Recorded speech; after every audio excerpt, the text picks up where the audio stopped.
New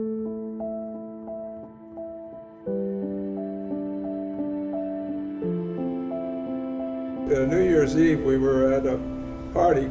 We heard the water going down the canyon. It was rumbling like a train.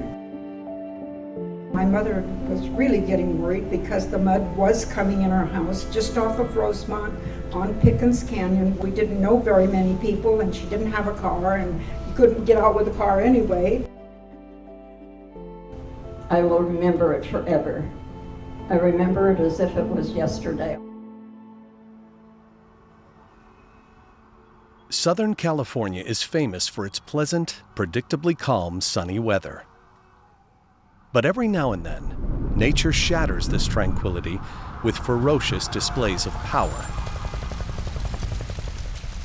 Wind, fire, flash floods, mudslides, earthquakes. After the initial disruption, life returns to normal.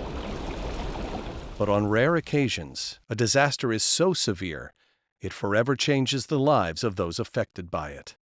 Like the recent 2025 fires, or the 2009 station fire, or the 1971 Sylmar earthquake. Such was the case of the Montrose flood of New Year's Eve, 1933.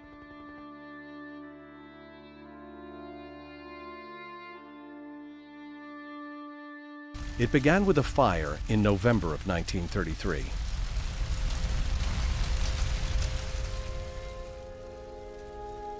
The fire burned away much of the chaparral and trees in the canyons and mountainsides, setting the stage for the tragedy.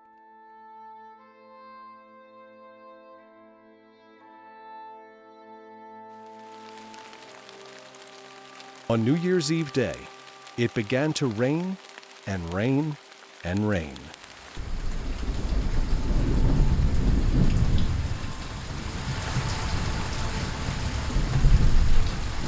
Totals varied in different locations.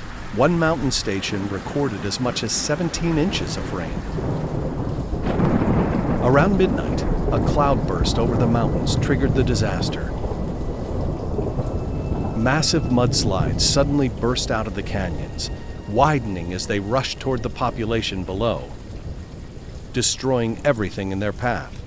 Cars were swept away like toys, trees uprooted, utility poles sheared off, leaving the valley in total darkness. The splintering trees and thundering boulders were so loud they could be clearly distinguished above the pelting rain and thunder.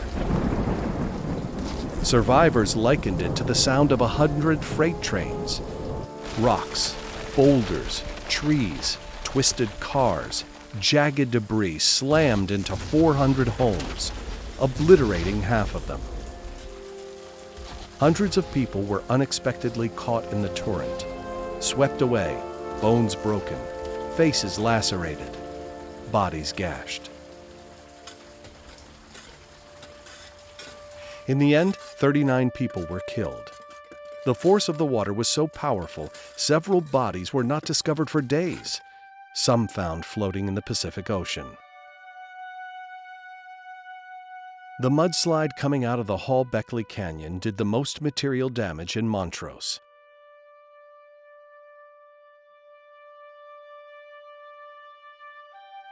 But the greatest death toll was caused by the one coming out of Pickens Canyon. The epicenter of the tragedy was the American Legion Hall. Assuming the structure to be safer than their smaller homes, many families sought refuge there. But when the debris flow hit the upper corner of the building, it caved in. It was pitch black when mud and debris suddenly filled the hall, pinning most people against the front wall. The pressure was so great, the wall gave way, and victims were flushed out the front of the building, many of them children.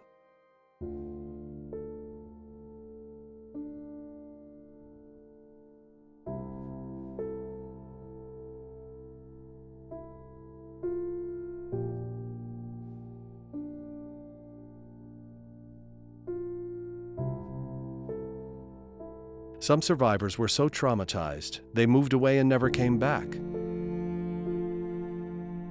One such family was that of Marcie Flannery. She was 11 years old when her family's home off Rosemont was destroyed that night. In 2011, a small group of flood survivors met at the La Crescenta Library to share their stories, Marcie among them. It was her first time back in La Crescenta since 1933. Our next door neighbor was a young couple, and they had a little child, 2-3-year-old. I don't know what happened to the husband and the child. She was found 3 miles this side of Catalina. Basically, a knock at the door just after midnight. You know, I've got to get you out of here. It's going to be really bad in a little bit. So we left, and he carried me and my 2 sisters. My mom hung on to them through waist-deep water. And when we got to La Crescenta Avenue, Mother turned around to thank the gentleman, and he was gone. She said, "That night you were carried by an angel." It washed a lot of cars off the side of the road, and there was a lady that was trapped in a Model T turned over sideways. They dug this lady out by their hands.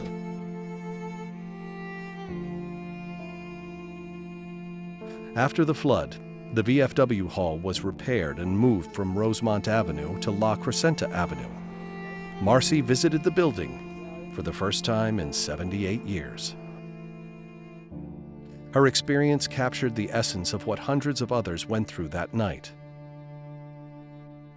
My dad had been nervous, and that day he was pacing. We were hearing boulders rolling down Rosemont like marbles. And my dad, he said, "We can't get out. There is no way that I can get us out of here." And the housekeeper said, "Let's pray." And as we were praying and saying the Lord's Prayer, I turned and looked towards the back, and this avalanche, I could see it coming, and it swept us down. We went down with the house. I was conscious. I had to be conscious because I was fighting to stay alive, trying to keep my head above this rocks and mud and whatever. I don't know at what point or where I was, but it was a couple, 2 or 3 CCC men that pulled me out, and they took me to the American Legion Hall. It was the Red Cross Center. By the time these men pulled me out, I was totally naked. I think a lot of people were naked. And of course, being 11 years old, I'm like this, you know, and I'm covered with mud and wet and cold. And I saw my dad, and I couldn't believe it. And he was holding my little brother in one arm and the housekeeper's daughter in his other arms. And he was across the hall. The last words that I heard was the operator or some lady on the switchboard on the phone saying, "Mayday, Mayday, do you hear me? Can you read me? Mayday, come in, Mayday."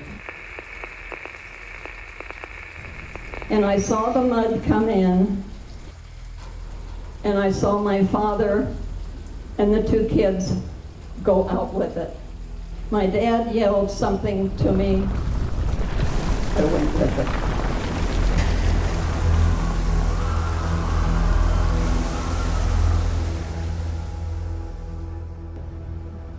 This time, I don't remember anything. I must have been knocked unconscious.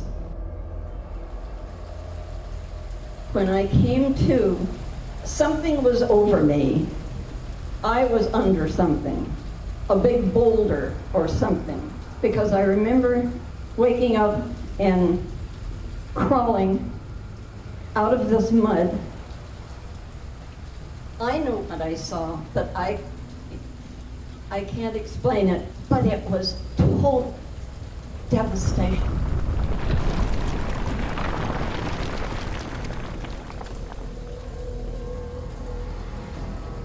And I could hear moaning and crying.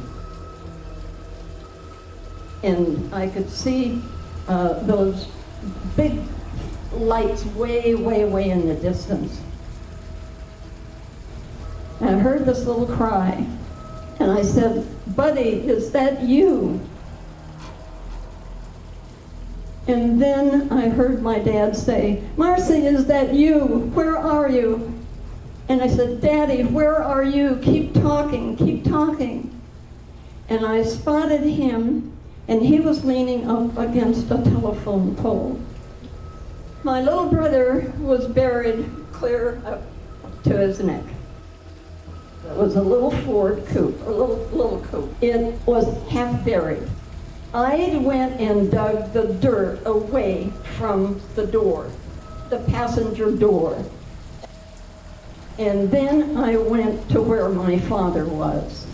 My father was a 6-foot man, at least 185 pounds. I don't know how, but I got him in the car. He had passed out. Then I went back and I dug my little brother out, and I got him in the car. Then I went around on the driver's side and I dug that door clear so that I could get in. At least we were out of the rain and we were snuggled together, which we had the body warmth then. But I went out and I dug the dirt away from the lights of the car, and then got back in the car and I flashed the lights and honked the horn until the battery went dead.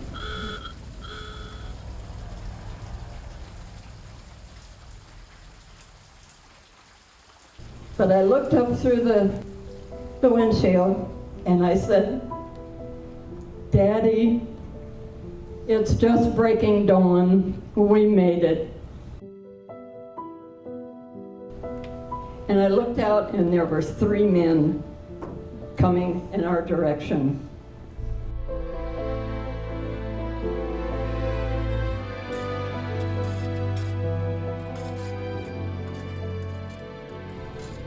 It took 2 men to carry my dad, and it took a man to carry my brother. And my older brother, he had a broken leg. I was in a wheelchair. It took me probably a year before I could really walk.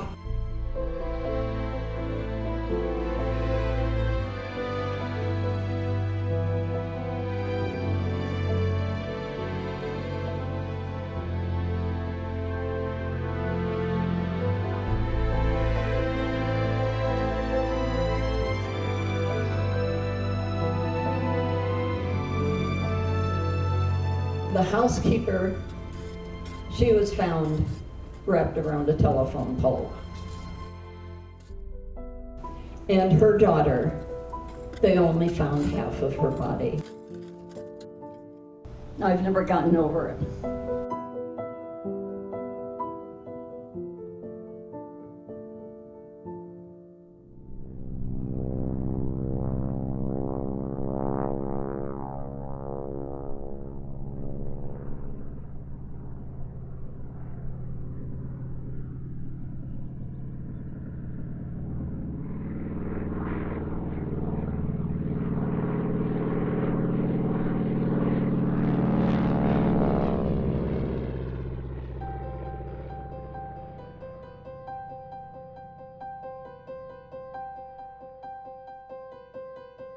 The disaster made national news.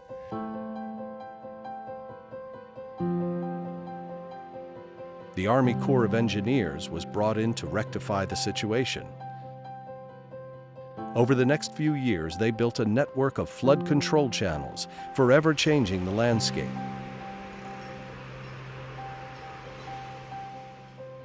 The cement washes and debris basins are usually quiet, dry most of the year.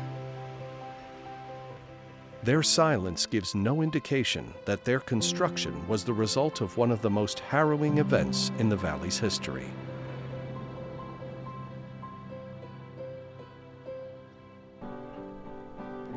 The little towns of Montrose, Glendale and Burbank too, Plum Print Ridge to Tahunga, along that mountain blue. They all were struck like lightning down that mountain road. The wild Los Angeles River in that fatal New Year's flood. The news it rocked the nation as of that story told. A million hearts was grieving for the dear ones that they loved. This world will long remember the dear ones that we loved, that crossed that golden river in that fatal New Year's flood.